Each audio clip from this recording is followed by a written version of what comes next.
Dear student, let us continue with the summary table.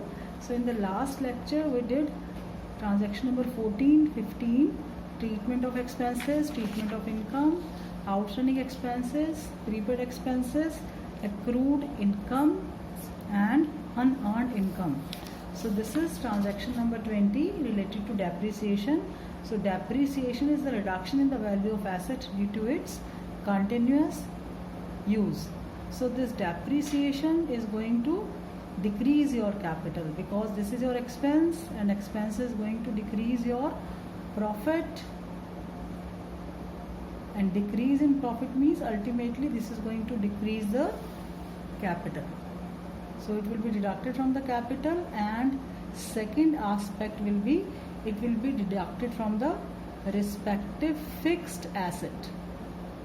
Like if you are charging depreciation on machinery, then capital will be reduced with the depreciated amount and machinery will be reduced. So let us do example on this.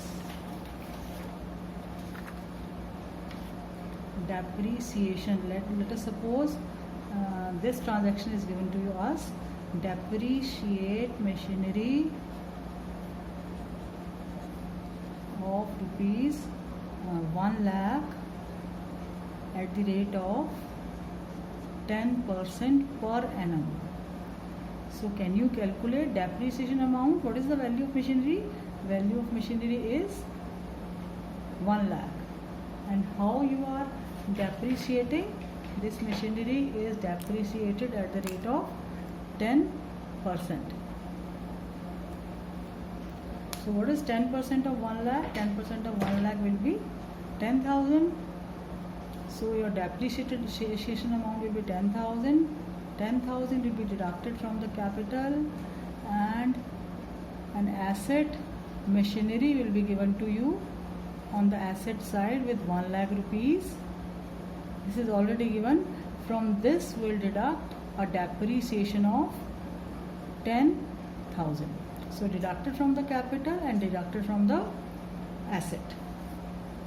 Now let us do the next transaction. Transaction number 21.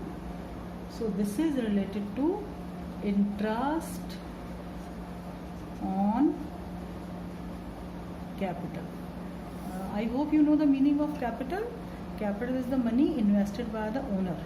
So you are giving interest on that.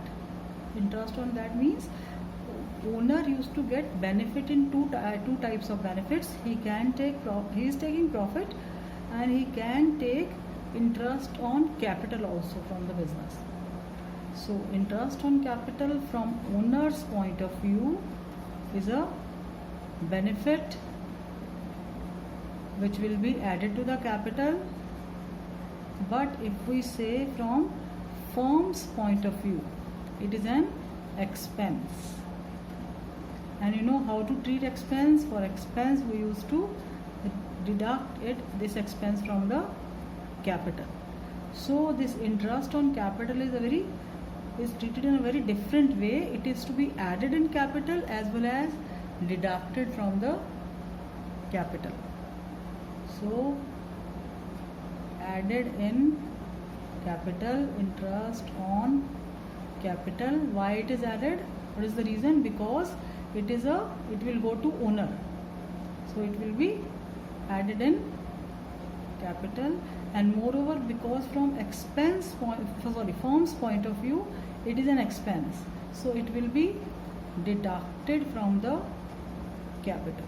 So it is to be treated twice from capital. It is added because it is benefit given to owner, and deducted from capital because it is an expense of the firm, and no change on liability side, and moreover here also no change. So it will be added as well as deducted from the capital only. So it is to be treated from the capital, added in capital and deducted in capital. Now let us see the next content. Next will be your interest on drawings. So what is to be done in case of interest on drawing? Interest on drawing, what happened here? Here also, see, these two concepts, interest on capital and interest on drawings, are based on separate legal entity concept, that we are keeping owner and business separately.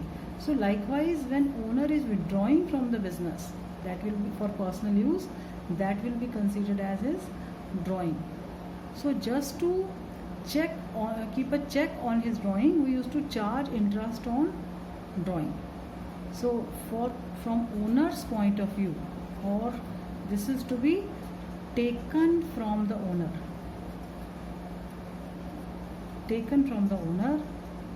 because we are charging interest on the amount withdrawn by the owner. So it is to be deducted from the capital. And moreover, because interest on drawing is an income from the firm's point of view, so it is to be added in capital. It is to be added in capital. So like your interest on capital, we treated interest on capital twice from the capital. So likewise, interest on capital will also be treated twice. It will be added because it is an income of the firm. So we'll be writing add interest on drawings. This way we'll be writing. And likewise, it is to be deducted because it is taken from owner. So it will be deducted from the capital. So it will be treated twice as we did in case of interest on capital. And the last content is, last transaction is transaction number, this is transaction number 23. This is related to bad debts. So what are bad debts? When you are unable to receive money from the debtors, or some part of the debtors is irrecoverable. Why this is irrecoverable? Because debtors are not in a position to pay. Either they may be declared as insolvent by the court, so they are not in a position to make the payment. So it is a loss to the firm. So what is to be happen? How to treat loss? It is to be deducted from the capital, bad debts, and from the deducted from respective asset, because these are related to debtors. So we'll reduce our debtors because we cannot claim this money. So deducted from the capital and deducted from the debtor. So I hope all these transactions are clear to you, which we are discussing through this summary table. This was my first summary table, in which we discuss capital brought in cash, in kind, withdrawn by the owner. I hope you are watching all these videos, payment to creditors, and then this is my second summary table. After that, and this is the third one, and this is the fourth one.